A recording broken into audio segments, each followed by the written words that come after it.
안녕하십니까. 인사이트 TV 김형국입니다. 오늘은 베트남 전쟁을 주제로 지난번 8차 방송 때 주제인 미국은 우리에게 어떤 나라인가를 연속하여 제9편으로 방송 드리고자 합니다. 대한민국은 1964년부터 1973년까지 약 9년간 총 병력 32만, 맹호부대, 백마부대, 청룡부대를 베트남에 파병했습니다. 그동안 5,099명 전사했고 11,232명이 부상당했다고 집계됩니다.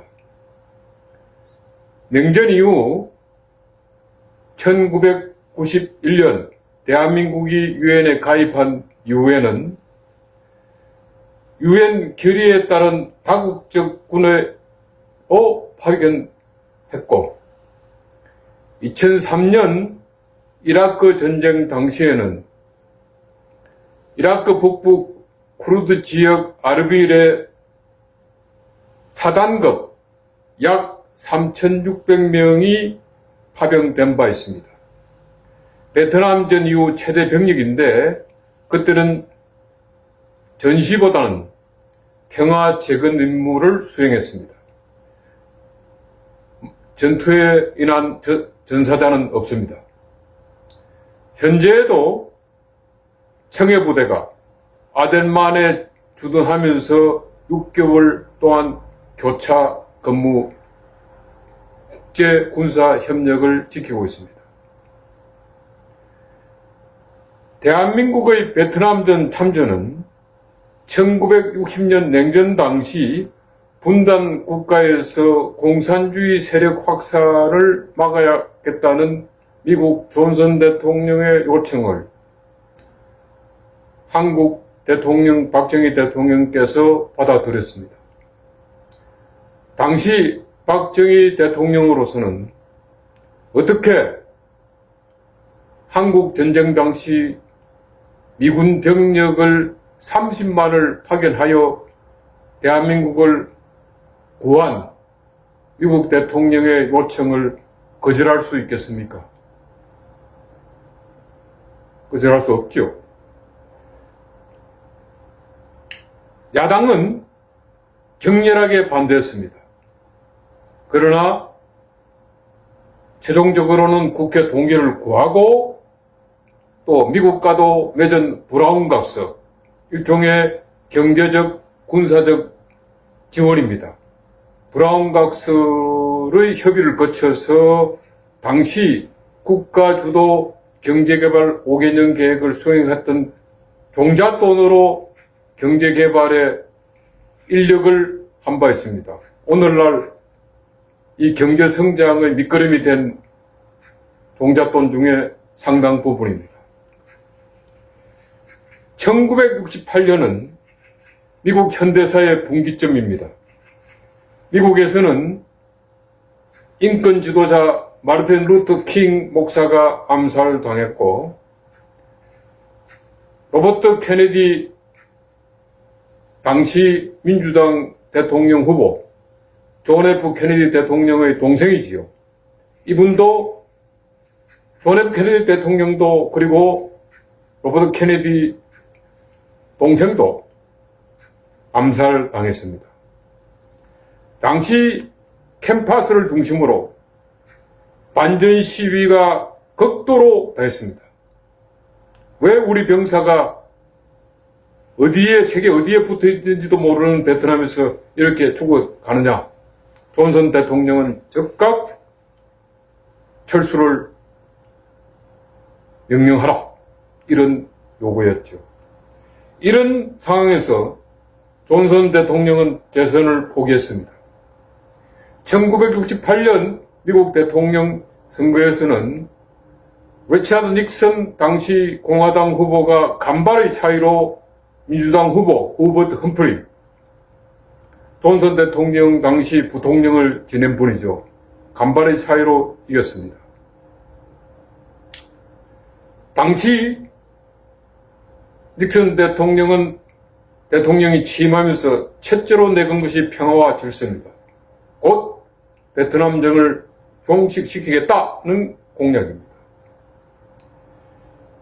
한편 취임 이후에는 베트남화 정책, 베트나미제이션, 베트남은 베트남 사람을 중심으로 오라는 거지요. 란 명분으로, 그리고 미국은 패배하지 않는다는 신화를 지키고자 파리 휴전회담을 지속시켰습니다. 그러나 일면 미군 철수를 계획한 바 있지요. 1975년은 철수를 실행했습니다. 미군 전사자는, 베트남에서 사망한 전사자는 58,220명, 부상자는 약 30만 3,600여 명이었습니다. 남부 베트남 수도 사이공은 미군 철수 이후 북부 베트남군에게 무너졌습니다. 한국 전쟁에 이어 냉전시대 베트남 전쟁은 가장 국제적 파급력이 큰 전쟁이었습니다.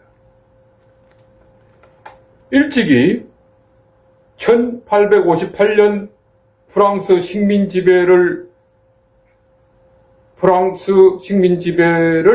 1954년 지압 장군이란 분이 DNBF 전투에서 프랑스 식민 지배 약 100년 만에 격퇴시켰습니다. 이후 호지명 리더십으로 북부 베트남은 독립했고, 남부 베트남에서는 북부 베트남 지원을 받은 베트콩과 대치한 전투에서 더욱이 미군이 철수한 상황에서 남부 베트남은 무너졌습니다. 상당 기간 포로 수용소를 운영하는 암흑기간이 있었지만 1977년 베트남은 유엔에도 가입을 했고 1995년 동남아시아 연합기구에도 가입한 바 국제사회의 일원으로 중진국을 향해 거듭 성장하고 있음은 여러분들도 익히 들었으리라 믿습니다.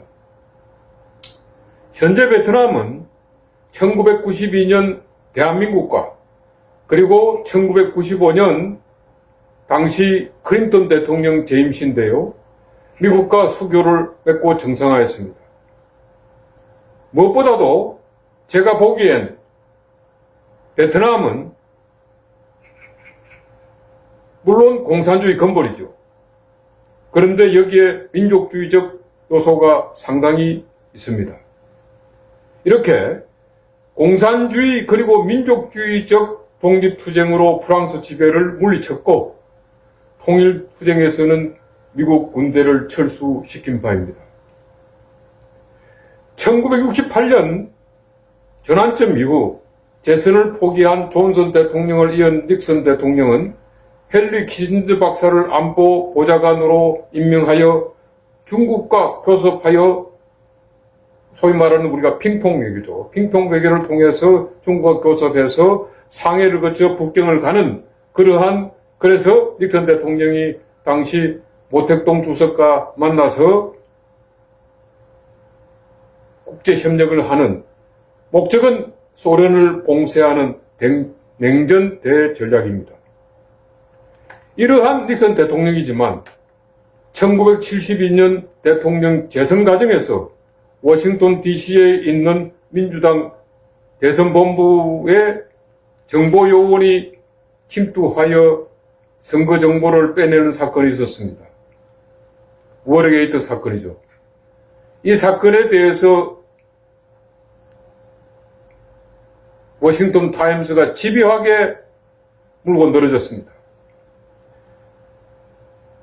워싱턴 대통령은 난 몰랐다, 이렇게 부인하다가 결국은 그가 알고 있었다는 이러한 정보를 알고 있던 사실 바람에 거짓말 대통령이다 라는 비난을 받고 최후의 닉슨 대통령은 대통령직을 사임하는 과정이 있었습니다.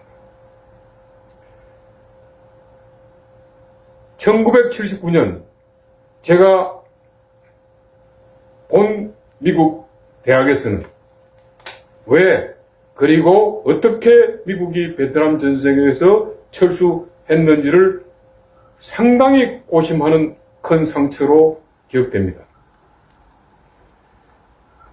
대한민국의 베트남 참전은 1975년 미국 철수와는 별도로 미국의 1950년 한국전쟁 참전에 상응하는 결단입니다. 외교는 문화외교, 경제외교, 그리고 군사외교 세 가지로 구분합니다. K-뮤직, K-푸드는 문화외교이라면 반도체 연합이나 수출이 경제외교입니다. 또한 전쟁은 군사외교에 포함됩니다. 1970년 국제정치 원론 수업에서 이용희 교수님 강의가 새삼 생각나는 그런 시점입니다. 국가 최고 정책 결정자로서 대통령은 국민과 국토를 방위하기 위해서 전쟁이냐 평화냐를 결단해야 합니다. 이름이 일반인이나 종교 지도자와는 다른 국가 지도자의 책임입니다. 베트남 관련 방송을 준비하면서 대한민국에서 출병해 머나먼 베트남에서 전사하신 모든 장병 명복을 새삼 비웁니다. 사진을 한국과 미국 국기와 함께 최명신 장군이 박정희 대통령에게 명호 부대장을 명령받는 사진을 걸어두었습니다. 다소 사진이 흐려서 죄송합니다.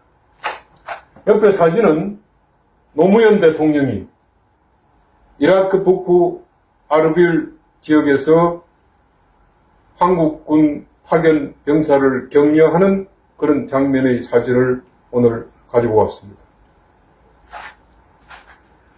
이상으로 오늘 제 9차 인사이트 TV 방송을 마치겠습니다. 여러분 감사합니다. 좋은 하루 되시기 바랍니다.